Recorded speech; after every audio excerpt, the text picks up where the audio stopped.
Salve, salve, morceguetes e morcegotes! Sejam bem-vindos a mais um vídeo da Caverna do Morcego. Estamos aqui para continuar nosso vídeo de leitura e discussão. Calma aí que eu esqueci da nossa entradinha de acender a luz. Luz acesa. Agora sim. Tá calor? Agora sim. Vai virar a entradinha oficial da caverna aqui dos nossos vídeos, tá?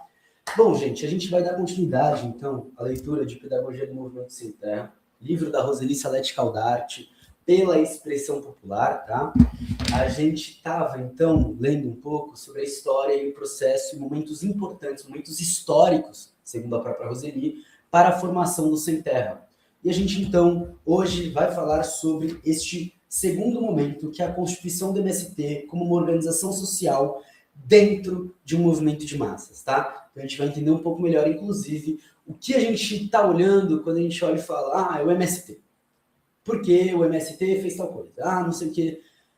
Para a gente ter essa noção, óbvio, né? Às vezes a gente generaliza, às vezes a gente engloba mais coisa do que deveria e tudo. Aqui a gente está entrando também em questões um pouquinho mais técnicas, mas, novamente, né? Eu acho que uma parte fundamental do que a gente está lendo aqui, de como a gente está se aproximando, é para entender melhor, inclusive para a gente entender os pontos de quando a gente faz uma crítica, de quando a gente faz um apoio, de quando a gente está nos atos de solidariedade, de quando a gente está compartilhando as coisas, de como a gente está falando, porque é isso, né? No final são pessoas, e milhares de pessoas, milhões de pessoas movimentando isso daí por baixo, né? Então é uma coisa muito interessante. Eu sou Marcos Morcego, comunicador político aqui na Caverna do Morcego, tá? Tenho esse projeto aqui de leitura e discussão. A gente tem nossos vídeos sobre lei de drogas, encarceramento em massa e violência penal, que está levemente atrasado. A gente deu uma atrasadinha aí para meio que darem a semana certa para para encaixar um episódio do podcast, né? Então, semana que vem a gente tem episódio de Lei de Drogas, com a Jack Wong, e na outra semana a gente tem episódio de podcast com convidado, porque a data para esse episódio ficou para semana que vem. Então, ao invés de, na semana do feriado, eu trazer um conteúdo a menos, eu trago um conteúdo a menos essa semana, tá? Tá saindo na quinta já esse vídeo, enfim, vocês estão vendo. Além disso, também temos o nosso podcast, Caverna do Morcego, que a gente está trabalhando aí. Vai ter entrevista, mas a gente está trabalhando ainda com o pensamento de Mariátegui, e vamos ficar uma cotinha nessa brisa. Espero que vocês curtam com a gente. Não esqueça de curtir, comentar, compartilhar esse vídeo. Quiser apoiar financeiramente, tem nosso Pix e o nosso apoio coletivo, beleza? Cupom de desconto no site da Autonomia Literária, hashtag Morcego na Autonomia, que dá 20% de desconto em todo e qualquer produto dessa editora parceira. Meu livro, Por uma Implosão da Sociologia, está disponível no site da editora Terra Sem Amos, é barateza, também confere lá as ideias, já tem que ser atualizada, mas confere lá as ideias. Segue nossas redes sociais, @morcego_, Marcos_ no Instagram, e marcosmorcego.bsky.social no Blue Sky. Segue nossa revistinha, Clio Operária, tudo na descrição, e também nossa editora Abertura Editorial, que logo, logo tem lançamento. Beleza? Dito isso, novamente, vamos lá, transmitir aqui a tela para trazer o PDF para vocês, lembrando que o link para acesso ao livro está aí na descrição, tá bom? Chegamos aqui, entramos na nossa página do Drive, lembrando, mesma coisa de sempre, família. Desce lá para baixo, não tão para baixo. Pedagogia do Movi é Pedagogia do Movimento Sem Terra, Roseli Salete Caldarte, e já está aberto. Beleza? Já está aberto, vocês estão vendo, tá abrindo, né? Tá abrindo. Abriu. Então a gente estava falando aqui um pouco sobre esse primeiro momento do MST, que a gente, ela dá até um marco temporal, né? Que ela está olhando do final dos anos 70 até 86 e 87. Agora a gente vai olhar para a constituição do MST como uma organização social dentro de um movimento de massas. E aí eu gosto de dar destaque para essa frase, só para a gente entender o tema, sem precisar esmiuçar, né? Já está aí. Esse é o momento em que o MST é desafiado pelas circunstâncias históricas a constituir-se também como uma organização social, que continua a ter na luta pela terra seu eixo central, mas que passa a ter na sua agenda política uma série de outras lutas que se combinam no objetivo mais amplo de lutar pela reforma agrária no Brasil. Uma agenda que passa a exigir do Sem Terra do MST outras formas de estrutura de organização e de participação coletivas. Então, né, aquela máxima do Marx de que a gente é sujeito histórico, então a gente age na história, mas a partir de condições herdadas, a partir de condições que a gente não decide necessariamente. Isso é o que ela está olhando, ela está trazendo à tona um exemplo prático disso. Em termos de referência cronológica nacional, é possível identificar esse período como sendo que começa em 86 e 87 e que continua até hoje. Aí ela está falando isso em 2004. A gente vai avaliar, inclusive, se a gente pode falar que continua até hoje, 2026, né? porque é uma análise histórica que as condições mudam, mas a necessidade de implicar nas condições continua a mesma, né? A gente ainda precisa, embora de forma diferente, né, o que eu quero dizer é que a gente precisa continuar implicando na história. À medida que, segundo o próprio MST, ainda há níveis de organização a serem consolidados e desafios organizativos a superar. Ou seja, trata-se de um momento entrecruzado com o momento anterior e já movendo com os desafios do movimento seguinte. Hoje, eu ainda diria que talvez um pouco mais estruturado esse segundo ponto, esse segundo momento, a partir da própria definição da Roseli Salete Caldati. Estou usando a expressão organização social no sentido de dizer que o MST passa a assumir características organizativas e de atuação na sociedade que extrapolam o caráter temporário e o perfil comum a um movimento social de massas. Ela usa uma nota de rodapé a partir de uma entrevista com o João Pedro Stedley. Estou usando a expressão de massas no sentido que é empregada pelo MST, ou seja, indicando, além da mobilização direta de um grande contingente de pessoas, o seu caráter popular, naquele sentido de entra todo mundo, entram as famílias inteiras. Vamos dar um exemplo. Lutar pelo fim da escala 6 por 1 acaba provocando um movimento social de massas, né? Que é no que o VAT, no primeiro momento, se coloca. Caso o VAT, que tem o nome Vida Além do Trabalho, se proponha a discutir não, né? Mas depois de alguma vitória, ou de alguma derrota, ou de algum desafio, se propõe a continuar expandindo as suas lutas, ele tem a capacidade de se tornar uma organização social, né? De ter uma estrutura mais bem consolidada, de ter um certo escopo de lutas que vão ser as protagonistas, de começar a se mobilizar em torno disso, e, óbvio, de alimentar a própria organização. O movimento social de massas, então, ele é algo, né, com um caráter mais temporário, e uma organização social não tem necessariamente um perfil popular sempre. Às vezes tem uma linha mais fechada, tem umas áreas que são mais fechadas do movimento. Enfim, isso daí é a estrutura organizativa, né? Isso tanto se considerarmos os diversos movimentos camponeses da história, do Brasil e talvez também na América Latina, como também na comparação com outros movimentos sociais que lhes são contemporâneos, sejam de trabalhadores rurais ou de trabalhadores urbanos. Não se trata de uma nomeação consensual nem entre os analistas, nem entre os próprios sem terra. Então, novamente, aqui ela começa estou usando, e a entrevista do Stedley que ela traz também é o estou usando. Na verdade, ainda está para ser construída uma categoria que realmente dê conta de expressar a especificidade identitária do MST. Eu acho que ainda hoje não existe e talvez não venha a existir, inclusive pela proposta, como a gente trouxe na primeira parte, no primeiro momento histórico, a partir dos objetivos de construir uma nova cultura, uma nova sociedade, enquanto essa nova morre, né? Essa antiga morre. Há autores, como por exemplo o sociólogo José de Souza Martins, que aponta o MST como uma organização política. E aí, José de Souza Martins é uma das pessoas mais importantes para se lerem sobre a questão agrária, tá? É fundamental ler José de Souza Martins. E aí, ele tem um texto para o próprio jornal Sem Terra, lá de 96, né? Que ele diz, o MST, tem uma estrutura, um corpo de funcionários, já não tem as características de um movimento social. A tendência dos movimentos sociais é de desaparecerem, uma vez atingidos ou esgotados seus objetivos ou capacidade de pressionar, ou se transformarem em organizações partidárias ou de outro tipo. Para ele, este seria o caso do MST, trata-se de uma organização poderosa. Eu diria que ele é o primeiro e único partido popular agrário que temos no Brasil, apesar de não ter programa e organização propriamente partidários. Esse é o lado positivo, não o lado negativo do movimento. Só dando um pitaco, que aqui eu grifei muito, marquei muito, eu acho importante, né?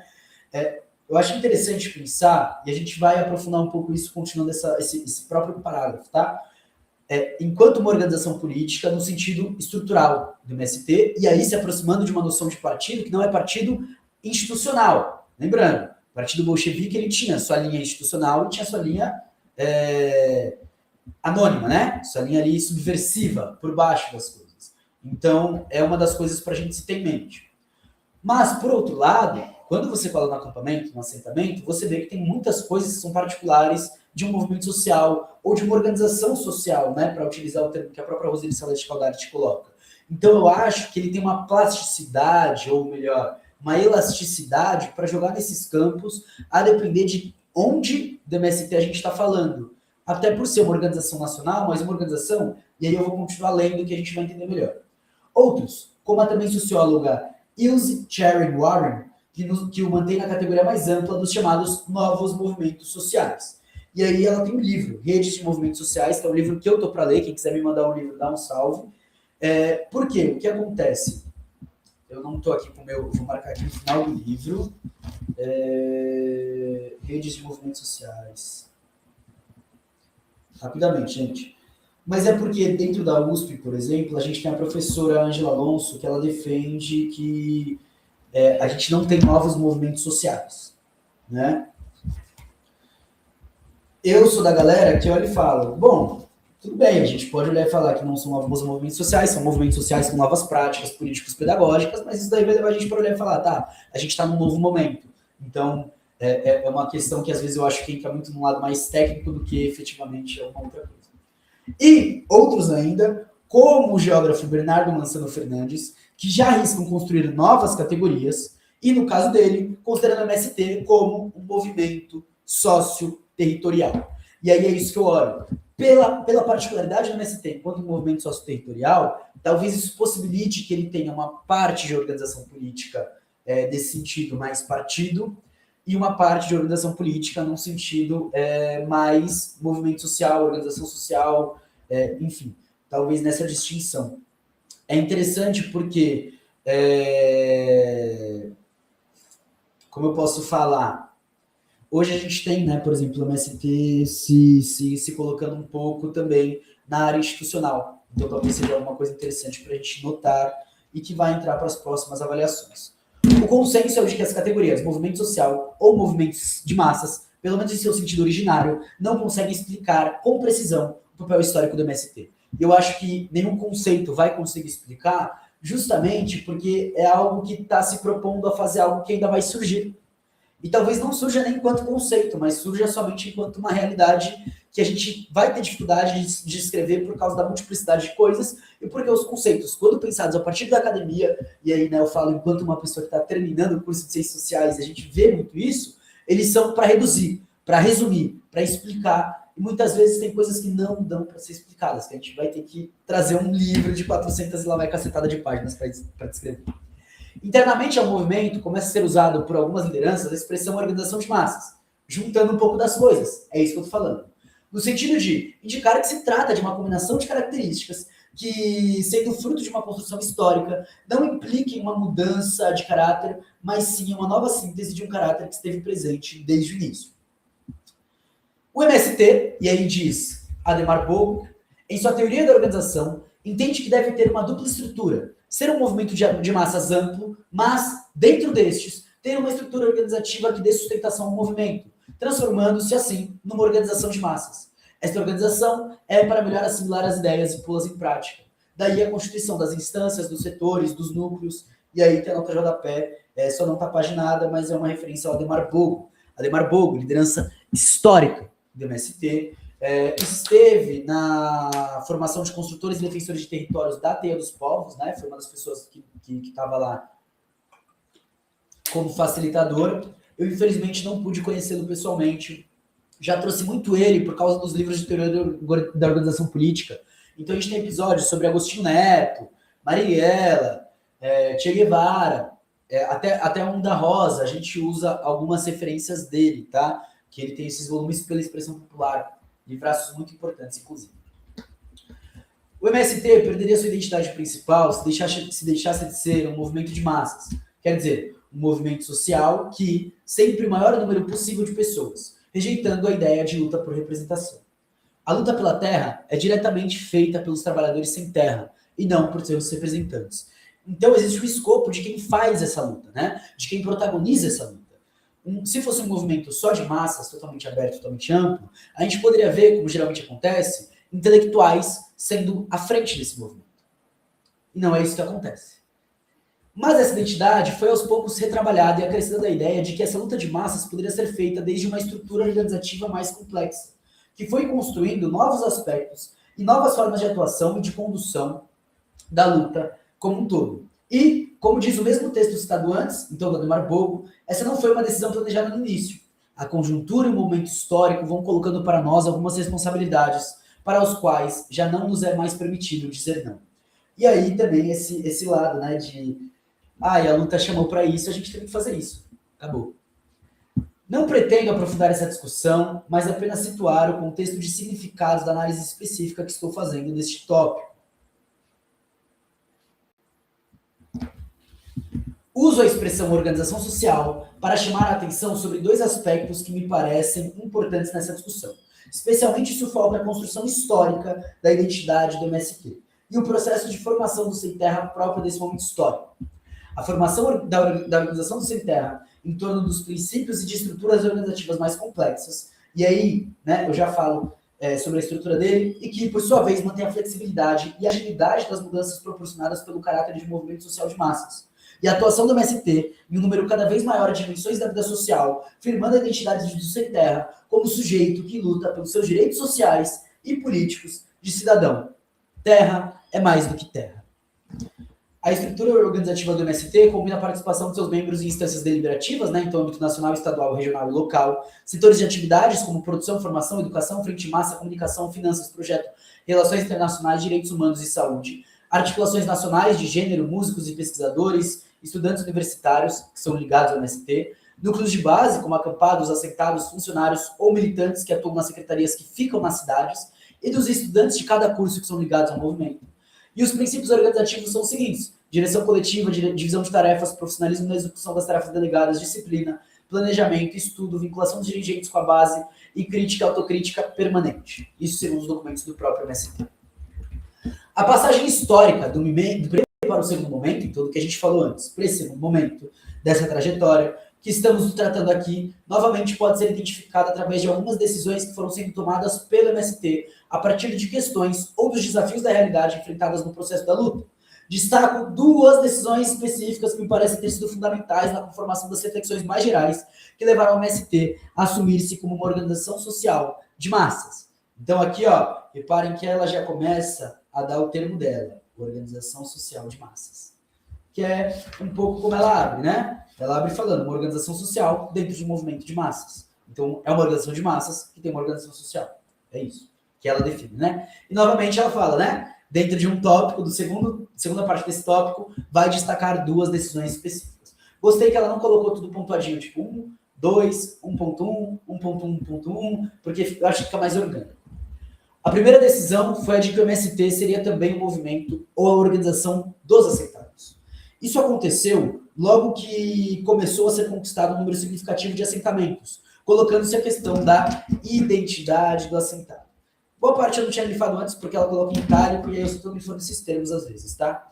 Os governos insistiam, como continuam fazendo até hoje, em dizer aos trabalhadores que agora eles eram com terra, e por isso não tinham mais nada a ver com o MST, devendo assumir sua identidade de pequenos produtores, preocupados em trabalhar e mostrar que eram dignos da terra, agora sua. Então reparem que o governo também está olhando para isso e tentando dar um jeito de apaziguar as coisas e diminuir o impacto do movimento. É óbvio, né? Logo, a realidade dura da falta de condições para viabilizar a produção dos assentamentos mostrou que, mesmo havendo diferença em relação à condição do sem terra, dos acampamentos ou das ocupações, os com terra não tinham uma opção de caminho muito diferente a fazer, ou continuavam a lutar coletivamente, agora por crédito, estrada, saúde, educação, ou logo voltariam à condição anterior. É aquele papo, pô, beleza, hoje você tá no trabalho, virou de classe média, mas se você ficar um mês sem receber salário, qual é a sua condição? A dúvida, então, não era sobre continuar lutando, mas se afinal a luta era a mesma ou era outra. Em determinado momento, chegou a surgir uma proposta da criação de outro movimento, o movimento Pé no Chão, que seria então a organização específica dos assentados para conquistar os outros direitos sociais que passavam a ser vistos como tão necessários como a terra. Vocês veem, gente, o MST ele não nasce perfeito e se cria perfeito. Isso ajuda a gente a desmistificar muita coisa, mas ao mesmo tempo colocar os acertos e os erros numa perspectiva muito interessante e pedagógica pela própria Roseli Salete Faldati. Né? Recentemente estava lendo um livro, Educação, Terra e Liberdade, do Carlos Bauer, que ele não me dá essa impressão. Ele me dá uma impressão mais não é nem pesada, mas até contraditória em vários termos do que ele próprio explica. Assim. Por um lado, ele idealiza em alguns momentos, e por outro, ele olha e fala, isso daí, e aí é uma droga, e aí é muito complicado, e não explica nada. Ela está aqui olhando e falando, não, surgiu essas propostas, por exemplo. Mas foi uma proposta frágil e efêmera, tanto que quase não tem merecidos registros nos mais detalhados na história da MST. O fato histórico foi que, no primeiro Encontro Nacional dos Assentados, realizado em 86, novamente em Cascavel, Paraná, demarcou a decisão. Se fossem movimentos separados, seriam ambos enfraquecidos, e, portanto, mais facilmente reprimidos. E, em uma hipótese ainda não descartada naquele momento, poderiam ser destruídos antes de atingirem a maturidade. O MST estava nascendo, né? Foi uma decisão tomada, como a maioria das que estão sendo mencionadas aqui, a partir de uma leitura da realidade política e econômica mais ampla e da correlação de forças existentes na sociedade em torno da questão agrária. E aí a nota de rodapé é referência a uma entrevista com João Pedro Stedley, que ele elucida mais questões sobre isso. Tomar essa decisão não foi difícil, à medida que os próprios objetivos e princípios do MST, definidos no Congresso Nacional, que havia acontecido em 85, apontavam para uma luta que deveria ir além da conquista da terra, apontando a luta pela reforma agrária e por mudanças sociais no Brasil como objetivos da criação do MST. A luta pela terra seria sempre o seu pilar principal, mas sua atuação não se esgotaria nela. No entanto, é preciso considerar que, se a tese da separação dos assentados tivesse sido vitoriosa, a história do MST certamente teria sido diferente, o que confere a essa decisão um valor histórico. Então, foi o acerto do momento, talvez do outro lado também pudesse ser acertado, é óbvio. O que mais parecia que não. Então, é importante ter noção do peso dessa decisão. Mas a importância histórica da decisão tomada pelo MST nessa época está também, e talvez principalmente, nos desdobramentos organizativos que ela provocou. Em uma organização pensada para fazer a luta massiva pela terra, ainda não cabiam os desafios próprios das organizações de produção e do conjunto da vida social nessas novas frações de território conquistadas. Manter o compromisso com os assentados significou passar a incluir um novo tipo de preocupações e de demandas para o sem terra do MST, abrindo-se para questões que podem assumir outra lógica que não aquela nascida na luta pela terra, propriamente dita. Até hoje, no MST, permanece, deixa eu ver até onde ele fica, vamos lá. Até hoje, no MST permanece e permanecerá, enquanto sua identidade central for preservada, uma tensão entre duas lógicas organizativas distintas. A necessária para avançar a luta pela terra, enquanto mobilização das massas sem terra, e a necessária para fazer avançar a produção dos assentamentos, enquanto empreendimento social que implica uma qualificação profissional, planejamento a longo prazo, permanência de estruturas, na linguagem do MST, permanência de estruturas. Na linguagem do MST, trata-se da lógica do rolo, ou seja, um movimento permanente e acelerado, ou de movimento, versus a lógica da empresa social, de organização e planejamento. Então, reparem, sim, e eu faço essa crítica, vocês já me viram fazendo aqui. E é uma crítica que existe desde a questão da economia solidária, da economia planificada, do Paul Singer e tudo mais. Que é a mesma crítica que existe, inclusive, a sindicalização, né? Existem certas estruturas do Estado que foram adaptadas conforme os governos foram entendendo o que estava sendo colocado em jogo nessa forma social que surge, de existir um conflito, mas ser algo trabalhável.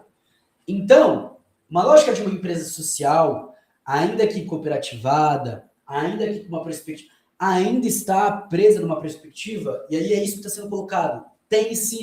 Se tem essa noção, numa perspectiva de ainda estamos falando sobre formas de você dar uma quebrada nessa perspectiva do que é a economia capitalista.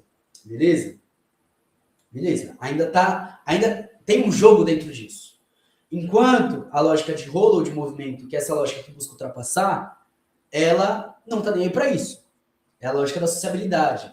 É bem interessante, porque a gente está trabalhando realmente com as perspectivas. Eu ainda quero construir algo, inclusive, mais teórico em cima dessa relação, porque ela vai para muito além do MST, ela vai para várias coisas. E várias organizações, movimentos, articulações, partidos, talvez se beneficiassem um pouco disso, né? Mas não achem que tem bobinho, gente. Não achem que, nossa, essa galera não entende que isso... Principalmente para a galera que adora fazer essas críticas, mas por uma perspectiva radical. Sim, isso está posto, isso está debatido, se tem noção. A própria criação dos armazéns do campo tem isso em mente, tá, gente? Não é um bagulho que, não, isso daí não foi debatido, ninguém sabe e tal, isso aqui.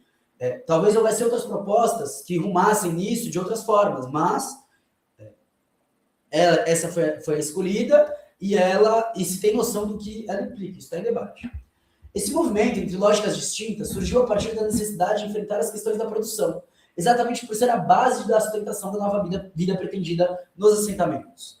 Na prática, construiu-se nos sentidos mais importantes daquela expressão terra mais do que terra, entendendo que a terra conquistada na luta deixa de ser apenas terra para ser terra com pessoas buscando encontrar o melhor jeito de trabalhar e de viver nela, o que exige a preocupação com um conjunto bem maior de dimensões humanas e com um tipo de organização que dê conta delas. Hoje, dentro da discussão com a agroecologia, eu acho que surge novamente uma nova expressão disso, tá? Por um lado, uma dimensão de produtividade, que é muito interessante, não só para venda, mas para a recuperação da mata, APP e por aí vai, mas para a construção de florestas mesmo. Mas, por outro lado, né, e, óbvio, com um lado muito grande para produtividade e venda também, mas, por outro lado, com um lado que eu acho que é uma das coisas que me preocupa mais, que é olhar para a questão de direitos sociais, direitos humanos e de cidadania e conseguir empurrar elas para além do que é elas na sociedade burguesa.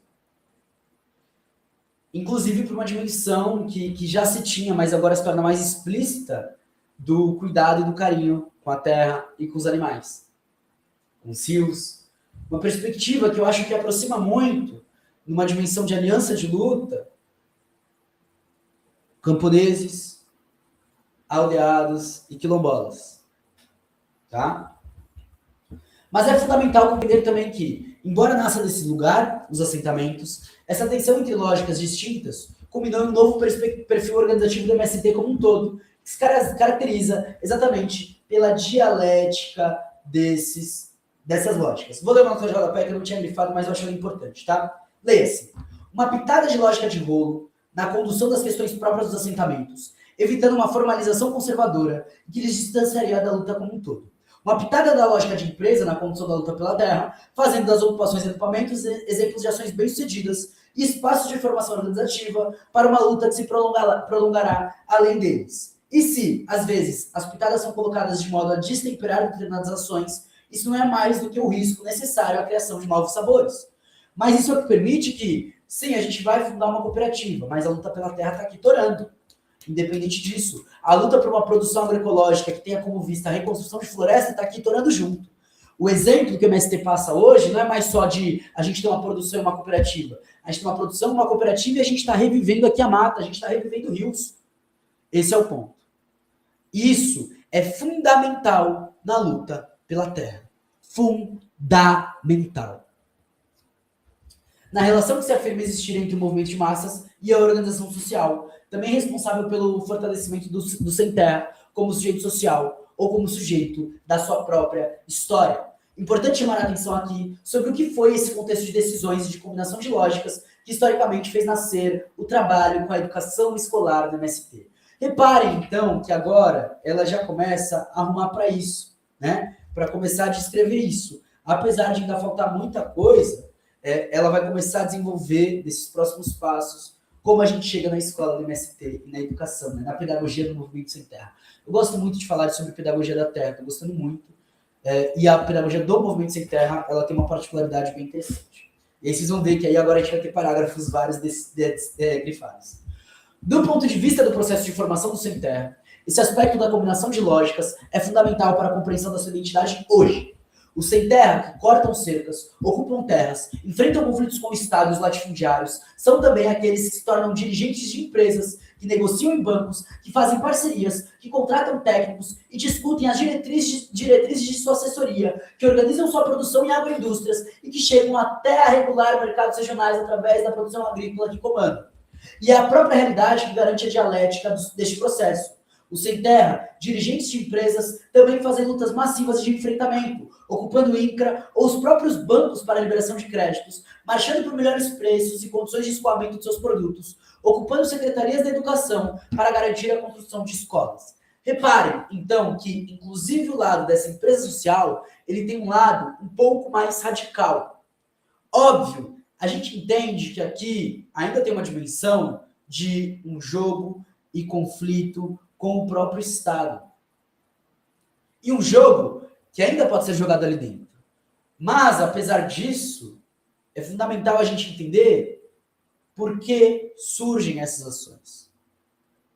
Né? Porque se você olha para isso desvinculado da ocupação pela terra, se você olha para isso desvinculado da luta que está sendo promovida nos acampamentos, longe inclusive de certos dirigentes, e eu não estou falando de nenhum específico, mas assim, realmente, da luta do dia a dia das pessoas que moram naquele determinado acampamento.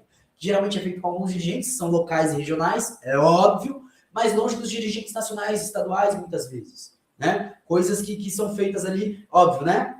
Essa comunicação, ela sobe e desce, não é dizendo que acontece de forma autônoma, que tem gente fazendo cada loucura, mas, enfim, vocês estão entendendo, né? Eu não preciso ficar aqui me explicando muito, que eu estou falando para mim que é também tão bobo. A gente já está aqui há um bom tempo trocando essa ideia, elucidando, a gente já viu documentário, a gente já fez um monte de coisa, vocês conhecem gente, eu né, já fiz muita coisa aí para falar sobre isso. Tudo tranquilo. Mas, por outro lado, a gente vai ter essa conexão. E essa conexão, ela dá outra forma para a coisa, né? E aí ela continua também falando por outro lado. Aí até li aqui, eu falei, nossa, ela também fala isso. Por outro lado, enfim, já vou grifar tudo, calma lá.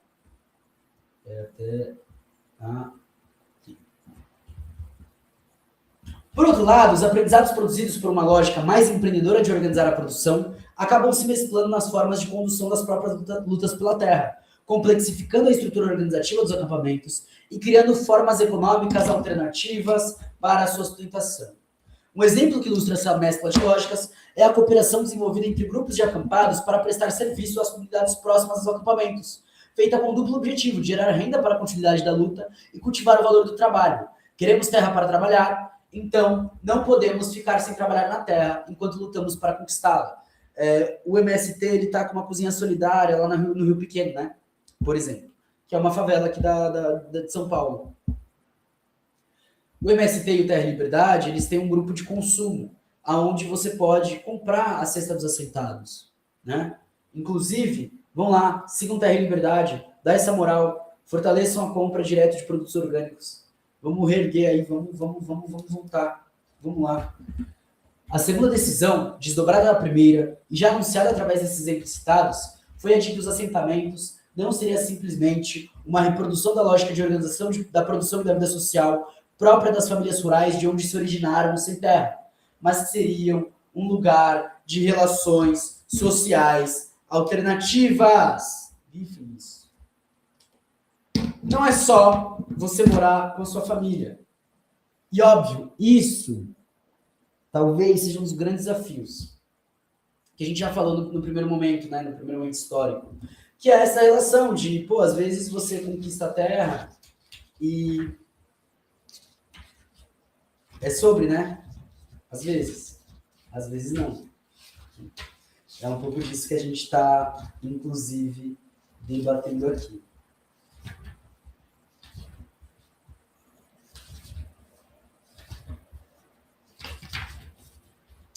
Oxe, calma aí, família. Rapidamente.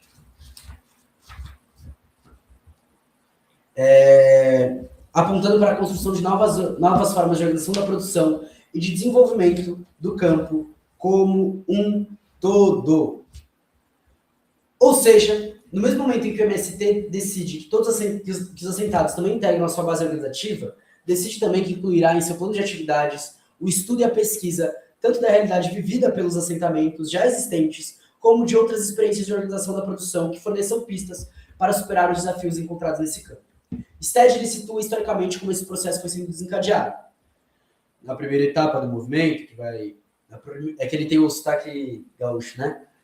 Não sei se é gaúcho, mas é do sul. Na primeira etapa do movimento, que vai desde as primeiras ocupações de 79 a 85, havia uma visão romântica da produção. Primeiro, porque a memória histórica dos camponeses que conquistaram a terra estava ainda a etapa anterior à modernização da agricultura. Então, o sujeito sonhava. Bom, eu fui expulso pela máquina, mas agora, se eu reconquistar minha terra, eu com boi e enxada vou conseguir criar meus filhos, progredir na vida, porque na década de 60 meu pai conseguiu.